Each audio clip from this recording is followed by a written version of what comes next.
जिस दिन भाई भाई एक दूसरे के शत्रु बन जाते हैं, उसी दिन से घर कमजोर होने लगता है और बाहर बैठे शत्रु उस अवसर का लाभ उठाने लगते हैं। यही राजनीति की सबसे बड़ी चाल होती है। पहले अपनों को आपस में लड़ाओ, फिर उनकी कमजोरी का फायदा उठाओ।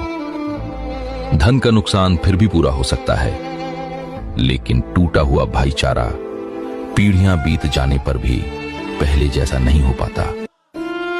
याद करो पुत्र, जब तुम छोटे थे एक ही थाली में खाते थे, एक ही आंगन में खेलते थे, एक दूसरे की खुशी में हंसते थे और एक दूसरे के दुख में रोते थे।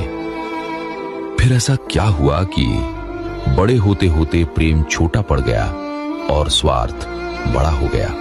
याद रखो, धन का बंटवारा घर नहीं तोड़ता, लेकिन मन का बंटवारा पूरे परिवार को तोड़ देता है।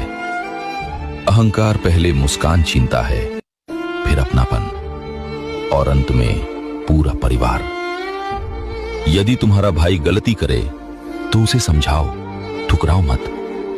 यदि वो क्रोधित हो जाए तो तुम शांत रहना, क्योंकि आग को आग से नहीं, प्रेम और धैर्य से बुझाया जाता है। सच्चा भाई वही है जो अपने भाई को गिरता देखकर उसे उठाने के लिए हाथ बढ़ाए, धक्का देने के लिए नहीं।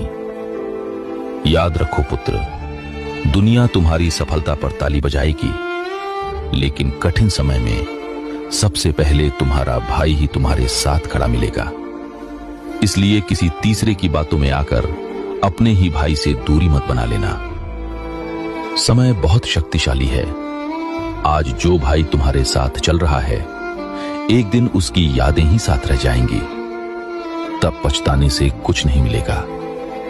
इसलिए जब तक समय है, अपने भाई को गले लगा लो। यदि माफी मांगनी पड़े तो मांग लो, यदि माफ करना पड़े तो कर दो। और मेरी ये बात जीवन भर याद रखना, धन से बड़ा भाई होता है और जमीन से बड़ा रिश्ता।